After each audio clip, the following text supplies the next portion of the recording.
स्वागत है आप सभी का टीडीएम क्लासेस पे।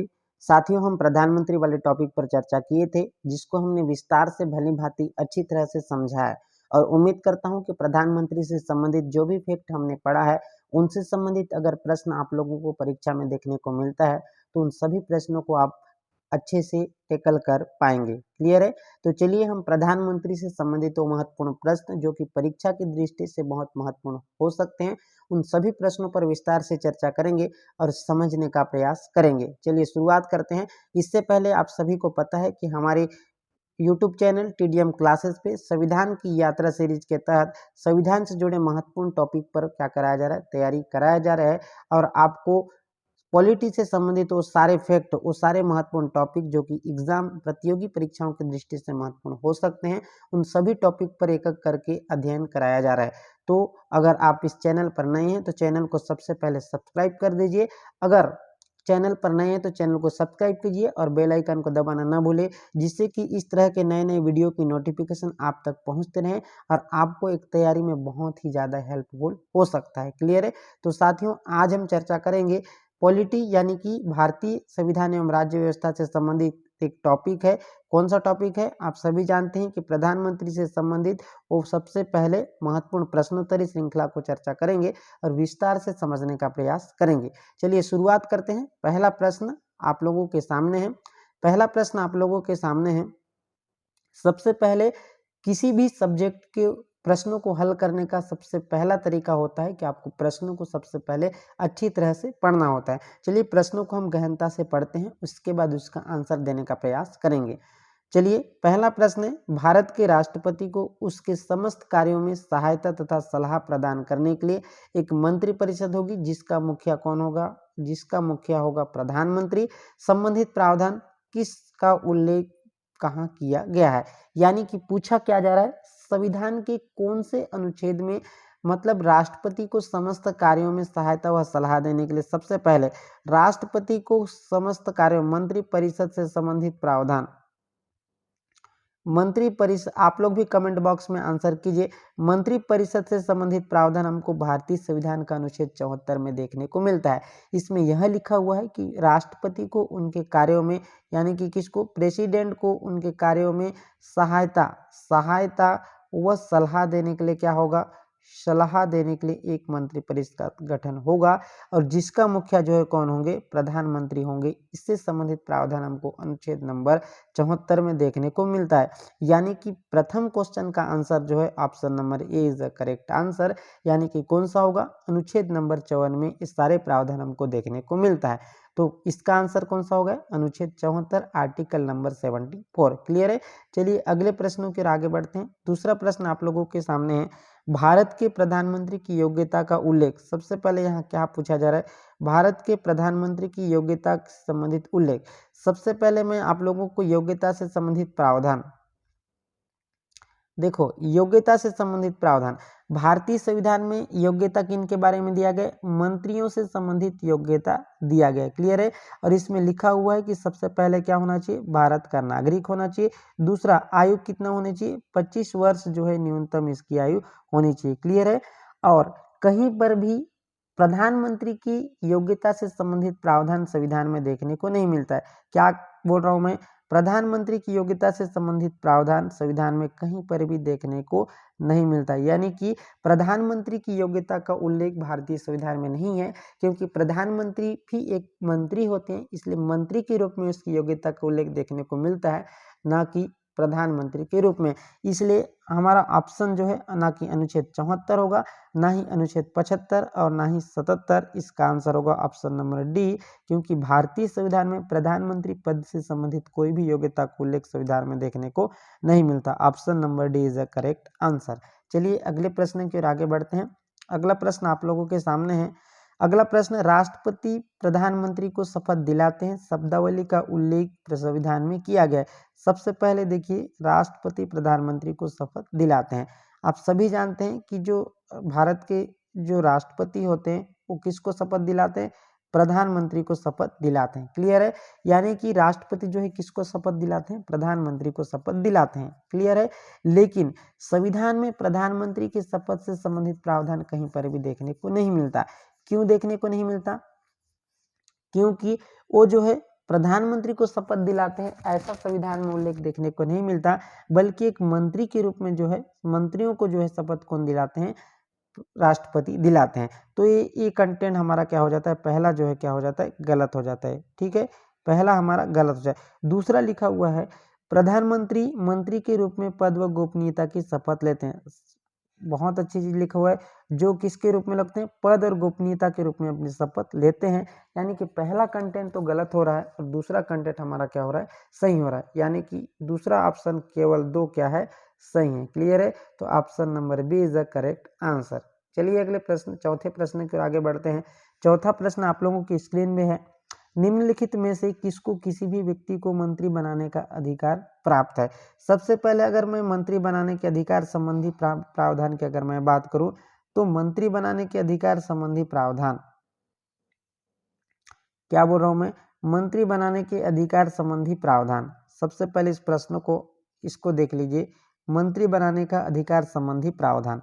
अगर किसी को भी मंत्री बनाना है तो मंत्रियों के नामों की सिफारिश, सबसे पहले इसको देख लीजिए, अगर किसी को मंत्री बनाना है या फिर मंत्री के नामों की सिफारिश जो है कौन करते हैं, प्रधानमंत्री करते हैं। किसके पास, राष्ट्रपति के पास करते हैं। यानी कि किस व्यक्ति को किस व्यक्ति को मंत्री बनाना है या फिर किसको मंत्रियों को या फिर कौन मंत्रियों को मतलब विभागों के आवंटन करवाना है, वो काम कौन करते हैं, प्रधानमंत्री करते हैं। यानी कि किसी को भी मंत्री बनाने के नामों की सिफारिश कौन भेजते हैं, प्रधानमंत्री जो है राष्ट्रपति के पास भेजते हैं।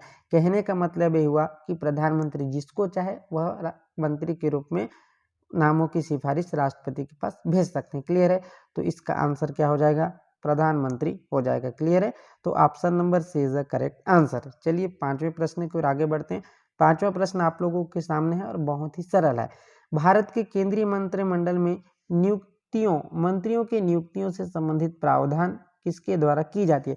सबसे पहले मंत्रियों की नियुक्ति से संबंधित प्रावधान की अगर मैं बात करूं, तो नियुक्ति कौन करते हैं, नियुक्ति कौन करते हैं, नियुक्ति अगर पूछे आप लोगों से तो भारत के जो है राष्ट्रपति करते हैं। नामों की सिफारिश जो है प्रधानमंत्री भेजते हैं। क्लियर है, तो सबसे पहले यहाँ पर स्पष्ट हो जाता है कि मंत्रियों की नियुक्ति कौन करते हैं, तो यहाँ पर राष्ट्रपति आपका सामने ही आंसर है, तो राष्ट्रपति जो है आंसर सही हो जाएगा। छठवें प्रश्न की ओर आगे बढ़ते हैं। छठवां प्रश्न आप लोगों की स्क्रीन पे है। क्लियर है, छठवां प्रश्न देख लीजिए, निम्नलिखित में से कौन से संविधान संशोधन अधिनियम के द्वारा केंद्रीय मंत्रिपरिषद के आकार को परिसीमित किया गया। देखिए, परिसीमित का मतलब क्या होता है, परिसीमित का मतलब होता है कि निश्चित। क्लियर है, परिसीमित का मतलब होता है निश्चित। अब इसको थोड़ा सा समझने का प्रयास कीजिए कि जो केंद्रीय मंत्रिपरिषद होता है, मंत्रिपरिषद की अगर मैं बात करूं तो इसके आकार की अगर मैं बात करूं तो 51वां संविधान संशोधन, 91वां संविधान संशोधन 2003 होता है, जिसमें सेंटर में जो है मंत्रियों की जो सदस्य संख्या कितनी होगी, लोकसभा की कुल सदस्य संख्या का कितनी होगी, 15% होगा, ऐसा संविधान में लिखा गया। क्लियर है, यानी कि कौन से संविधान संशोधन के द्वारा, 91वां संविधान संशोधन 2003 के माध्यम से यह निर्णय दिया गया कि लोकसभा की कुल सदस्य संख्या का 15% जो है क्या होगा, मंत्री की नियुक्ति की जाएगी। क्लियर है, इसमें सिर्फ अधिकतम का बात है, ठीक है, और न्यूनतम से संबंधित प्रावधान, न्यूनतम का कोई उल्लेख नहीं है, न्यूनतम का कोई उल्लेख नहीं है। लेकिन वहीं पर अगर मैं बात करूं, कहां पर, विधानमंडल, विधानमंडल या फिर विधानसभा की बात करूं तो अधिकतम तो कौन सा होगा, अधिकतम की अगर मैं बात करूं तो 15% होगा विधानसभा की कुल सदस्य संख्या का, और अगर न्यूनतम की बात पूछे, न्यूनतम पूछे तो कितना होगा, 12% होगा। क्लियर है, ये लिखा हुआ है भारतीय संविधान में। तो किस कौन से संविधान संशोधन के माध्यम से, 91वां संविधान संशोधन 2003 के माध्यम से यह प्रावधान दिया गया कि मंत्रिपरिषद का आकार क्या होगा, निश्चित होगा। यानी कि लोकसभा की कुल सदस्य संख्या का 15% होगा और विधानसभा की कुल सदस्य संख्या का अधिकतम मंत्रियों की संख्या 15%, और विधानसभा में न्यूनतम मंत्रियों की संख्या 12%। लोकसभा में न्यूनतम मंत्रियों की संख्या के संबंध में कोई उल्लेख देखने को नहीं मिलता। क्लियर है, उम्मीद करता हूं कि आप लोगों को सारी चीजें समझ में आ गई होगी। चलिए सातवें प्रश्न की ओर आगे बढ़ते हैं। सातवां प्रश्न आप लोगों के सामने है केंद्रीय मंत्रिपरिषद सामूहिक रूप से किसके प्रति उत्तरदायी होता है? सबसे पहले मंत्रिपरिषद सामूहिक रूप से किसके प्रति उत्तरदायी होता है? तो आप लोगों को मैं बता देता हूं कि लोकसभा के प्रति उत्तरदायी होता है। कौन सा? सामूहिक रूप से अगर पूछे तो लोकसभा के प्रति उत्तरदायी होता है, ठीक है। और अगर व्यक्तिगत रूप से पूछे तो किसके प्रति होता है? प्रेसिडेंट के प्रति जो है व्यक्तिगत रूप से उत्तरदायी होता है। क्लियर है? तो ये तो था सामूहिक रूप से अगर आप लोगों से प्रश्न पूछे तो मंत्रिपरिषद जो है सामूहिक रूप से लोकसभा के प्रति उत्तरदायी होता है, और व्यक्तिगत रूप से पूछे तो राष्ट्रपति के प्रति उत्तरदायी होता है। सातवें प्रश्न का आंसर कौन सा हो जाएगा? पहला। क्लियर है? सातवें प्रश्न का आंसर क्या हो जाएगा? सातवें प्रश्न का आंसर हो जाएगा पहला, option number A is the correct answer, यानी कि प्रेसिडेंट होते हैं। क्लियर है? सॉरी, मंत्रिपरिषद सामूहिक रूप से किसके प्रति उत्तरदायी? सामूहिक रूप से पूछा गया है तो सामूहिक रूप से मंत्रिपरिषद जो है लोकसभा के प्रति उत्तरदायी होते हैं। क्लियर है? तो मंत्रिपरिषद जो है सामूहिक रूप से लोकसभा के प्रति उत्तरदायी होते हैं। Option number C is the correct answer. चलिए 8वें प्रश्न की ओर आगे बढ़ते हैं। 8वां प्रश्न आप लोगों के सामने है और बहुत ही इंपॉर्टेंट प्रश्न है, इसको नोट करते जाइएगा ताकि आप लोगों को एक परीक्षा के समय नोट अगर करे रहेंगे तो आप लोगों को रिवीजन करने में बहुत आसानी होगी। क्लियर है? तो चलिए प्रश्नों को सबसे पहले पढ़ते हैं। निम्नलिखित कथनों पर विचार कीजिए। सबसे पहले हमको प्रश्नों को पढ़ना है और विचार करना है, ठीक है। पहला चीज क्या लिखा है उसको समझते हैं। मंत्रिपरिषद में अधिकतम सदस्यों की संख्या लोकसभा की कुल सदस्य संख्या का 15% होगा। क्या बोला जा रहा है? लोकसभा की कुल सदस्य संख्या का 15% होगा। क्या बोला जा रहा है? लोकसभा की कुल सदस्य संख्या का। देखिए अभी मैं बताया था कि क्या लिखा हुआ है, लोकसभा की कुल सदस्य संख्या का 15%। कौन सा संविधान संशोधन? 91 संविधान संशोधन 2003 के माध्यम से लिखा हुआ है कि लोकसभा की कुल सदस्य संख्या का 15% जो है मंत्रिपरिषद क्या होगा? मंत्रिपरिषद में मंत्रियों की संख्या होगी, अधिकतम संख्या, ठीक है। मंत्रिपरिषद की सदस्य संख्या का उल्लेख मूल संविधान में किया गया है। देखिए यहाँ पर क्या बोला जा रहा है, मूल संविधान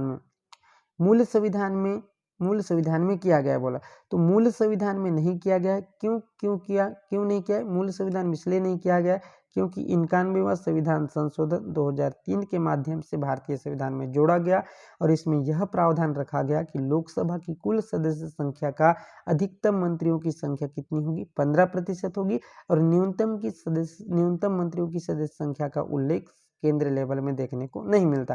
क्लियर है? अगर वहीं राज्य की बात करूं तो राज्य में विधानसभा की कुल सदस्य संख्या का 15% मंत्रियों की संख्या होगी। न्यूनतम संख्या के बारे में भी जो है राज्य में उल्लेख देखने को मिलता है। न्यूनतम कितना प्रतिशत होगा? 12% जो है राज्य में मंत्रियों की संख्या होगी। क्लियर है? ये तो था 8वें प्रश्न से संबंधित तो सारी चीजें जो मैं आप लोगों को बता दिया। क्लियर है? तो इसमें प्रश्न क्या है, सेकंड इसलिए हमारा गलत हो जाएगा क्योंकि मूल संविधान में देखने को नहीं मिलता है, और पहला हमारा क्या हो जाएगा? सही हो जाएगा। क्लियर है? तो option number A is the correct answer, केवल एक सही है। क्लियर है? केवल एक सही है। चलिए 9वें प्रश्न की ओर आगे बढ़ते हैं। 9वां प्रश्न भी बहुत इंपॉर्टेंट है। यदि कोई संसद का सदस्य नहीं है तो भी उसे मंत्री बनाया जा सकता है। बिल्कुल बनाया जा सकता है। यदि संसद का सदस्य नहीं है फिर भी उसे मंत्री बनाया जा सकता है। बिल्कुल सही है। दूसरी चीजें क्या लिखी हुई उसको समझते हैं। मंत्री बनने हेतु संसद का सदस्य होना चाहिए? बिल्कुल नहीं चाहिए। संसद का सदस्य होना जरूरी नहीं है। यदि ऐसा नहीं है तो पद ग्रहण करने से कितने सप्ताह? 6 सप्ताह के भीतर संसद का सदस्य बनना पड़ेगा। साथ ही ये गलत है, 6 सप्ताह नहीं है बल्कि वो कौन सा है? 6 सप्ताह नहीं है बल्कि 6 माह के अंदर जो है संसद का सदस्य क्या होना चाहिए? सदस्य ग्रहण कर लेना चाहिए। क्लियर है? तो दूसरा जो है हमारा कंटेंट क्या हो जाता है? गलत हो जाता है। तो पहला हमारा ऑप्शन नंबर ए केवल एक सही है। क्लियर है? Option number A is the correct answer. चलिए अगले प्रश्न की ओर आगे बढ़ते हैं। अगला प्रश्न आप लोगों के सामने है। अगला प्रश्न ध्यान से पढ़िए और उत्तर देने का प्रयास कीजिए। आप कमेंट बॉक्स में आंसर करते रहिए, मैं आप लोगों को एक्सप्लेन करते जा रहा हूँ। क्लियर है? और वीडियो अच्छा लगे तो वीडियो को अधिक से अधिक शेयर कर दीजिए ताकि अधिक से अधिक लोगों को इस प्रकार की जो निःशुल्क सीरीज है उसका लाभ मिल सके। क्लियर है? चलिए 10वां प्रश्न आप लोगों के सामने है। संघ सरकार के सभी कार्य राष्ट्रपति के नाम से किए जाते हैं। संबंधित प्रावधान संविधान के किस उल्लेख में संबंधित प्रावधान भारतीय संविधान के कौन से अनुच्छेद में देखने को मिलता है। क्लियर है। अब देखिए, संघ सरकार के समस्त कार्य अगर इससे पूछे तो अनुच्छेद नंबर 77 में देखने को मिलता है। 74 में अगर पूछे, 74 अगर आप लोगों से पूछे, अनुच्छेद 74 अगर पूछे तो इसमें मंत्री परिषद क्या लिखा हुआ है, मंत्री परिषद, मंत्री परिषद से संबंधित प्रावधान देखने को मिलता है। अगर आप लोगों से अनुच्छेद 75 पूछे तो क्या पूछे, प्रधानमंत्री जो है इसका हेड होगा, इससे संबंधित प्रावधान देखने को मिलता है। अनुच्छेद 76 पूछे तो महान्यायवादी की नियुक्ति, महान्यायवादी से संबंधित प्रावधान अनुच्छेद 76 में। और भारत सरकार के समस्त कार्य राष्ट्रपति के नाम पे होंगे, राष्ट्रपति के नाम पे होंगे समस्त कार्य किसके नाम पे होंगे, राष्ट्रपति, यानी संघ सरकार के जितने भी कार्य हैं वो राष्ट्रपति के नाम पे होंगे। तो हमारा आंसर नंबर कौन सा हो जाएगा, डी, माने कि अनुच्छेद नंबर 77 जो है सही है। ठीक है। अगला प्रश्न आप लोगों के सामने है 11वां प्रश्न, केंद्रीय मंत्रिपरिषद में कितने स्तर के मंत्री होते हैं। सबसे पहले केंद्रीय मंत्रिपरिषद में कितने स्तर के मंत्री होते हैं, तो अगर केंद्रीय स्तर में पूछे तो 3 होते हैं, और अगर व्यवहार में पूछे, व्यवहार में पूछें तो कितने होते हैं, 4 होते हैं। अब वो कौन कौन से होते हैं उसको समझने का प्रयास कीजिए। सबसे पहले क्या होते हैं, सबसे पहले होते हैं मंत्री होते हैं। ठीक है। उसके बाद क्या होते हैं, राज्य मंत्री होते हैं, राज्य मंत्री। उसके बाद होते हैं राज्य मंत्री स्वतंत्र प्रभार, राज्य होते हैं स्वतंत्र प्रभार। और जो है कौन से होते हैं, उपमंत्री होते हैं। क्लियर है। तो मतलब 4 जो है व्यवहार में होते हैं, और अगर ऐसे पूछे तो 3 होते हैं। तो हमारा आंसर क्या हो जाएगा, आंसर हमारा हो जाएगा ऑप्शन नंबर बी, यानी कि 3 होते हैं। क्लियर है। तो option number B is the correct answer. चलिए अगले प्रश्न की ओर आगे बढ़ते हैं। अगला प्रश्न और अंतिम प्रश्न है, इसको पढ़िए पहले अच्छे से। निम्नलिखित कथनों पर विचार कीजिए। संविधान के अनुच्छेद 352 में मंत्रिमंडल शब्द का उपयोग किया गया है। देखिए, मैं जब आप लोगों को क्या पढ़ा रहा था, राष्ट्रीय आपातकाल वाला टॉपिक पढ़ा रहा था, तो उस समय भी बताया था कि भारतीय संविधान का केवल एक ही ऐसा अनुच्छेद है जिसमें मंत्रिमंडल शब्द देखने को मिलता है, और वह अनुच्छेद है 352, जिसमें लिखा हुआ है राष्ट्रीय आपातकाल। क्या लिखा हुआ है, नेशनल इमरजेंसी। नेशनल इमरजेंसी से संबंधित प्रावधान हमको अनुच्छेद 352 में देखने को मिलता है। दूसरी चीजें, अब एक कौन से संविधान संशोधन, 44वां संविधान संशोधन, कौन से, 1978 के तहत जो है ये चीजें संविधान में लिखी गई है। क्लियर है। दूसरी चीजें, मूल संविधान में मंत्रिमंडल शब्द का उल्लेख किया गया है। अब देखिए, जब 44वां संविधान संशोधन 1978 के तहत जोड़ा गया है, तो क्या मूल संविधान में देखने को मिलेगा, तो मूल संविधान में जो है मंत्रिमंडल शब्द का उल्लेख देखने को नहीं मिलता। तो हमारा जो 12वां नंबर का जो पहला कंटेंट है वह सही है, और दूसरा कंटेंट हमारा गलत है। तो केवल एक सही होगा, केवल क्या होगा, एक सही होगा, केवल जो है एक सही होगा। क्लियर है। ये तो था आर्टिकल, यानी कि 12वें प्रश्न का answer option number A is the correct answer, option number A is the correct answer. तो साथियों, ये तो था प्रधानमंत्री से संबंधित तो सारे महत्वपूर्ण प्रश्न जो मैंने आप लोगों को एक एक करके विस्तार से समझाने का प्रयास किया हूँ। उम्मीद करता हूँ कि आप लोगों को ये सारे प्रश्न जो है अच्छे से समझ में आ गए होंगे, क्योंकि इसका विस्तार से मैंने एनालिसिस करवाया है और आप लोगों को भी समझ में आ गया है। ये वो सारे प्रश्न हैं साथियों जो एग्जाम में या तो आ चुके हैं और भविष्य में इन प्रश्नों के आने की प्रबल संभावना बनती है। इसीलिए मैं किसी भी टॉपिक को कराने के बाद इस प्रकार के एमसीक्यू सेशन लेकर आने का कारण यही है कि आप लोगों को उस टॉपिक से संबंधित वो प्रश्न किस प्रकार से बनते हैं सारी चीज़ें आप लोगों को समझ में आ जाए और वो प्रश्नों का संग्रह भी हो सके। इसलिए मैं कम से कम 10-12 प्रश्न हर एक टॉपिक के बाद मैं आप लोगों को एमसीक्यू का एनालिसिस विस्तार से करवाता हूँ। क्लियर है। उम्मीद करता हूँ कि आप लोगों को हमारी यह सेशन पसंद आ रही होगी और वीडियो अच्छा लगे तो वीडियो को अधिक से अधिक शेयर कर दीजिए और चैनल पर नए हैं तो चैनल को सब्सक्राइब कीजिए, बेल आइकन को दबाना न भूलें जिससे कि आने वाले नए नए वीडियो की नोटिफिकेशन आप तक पहुँचती रहे। मिलते हैं साथियों एक नए टॉपिक के साथ। आज के लिए इतना ही। Thank you.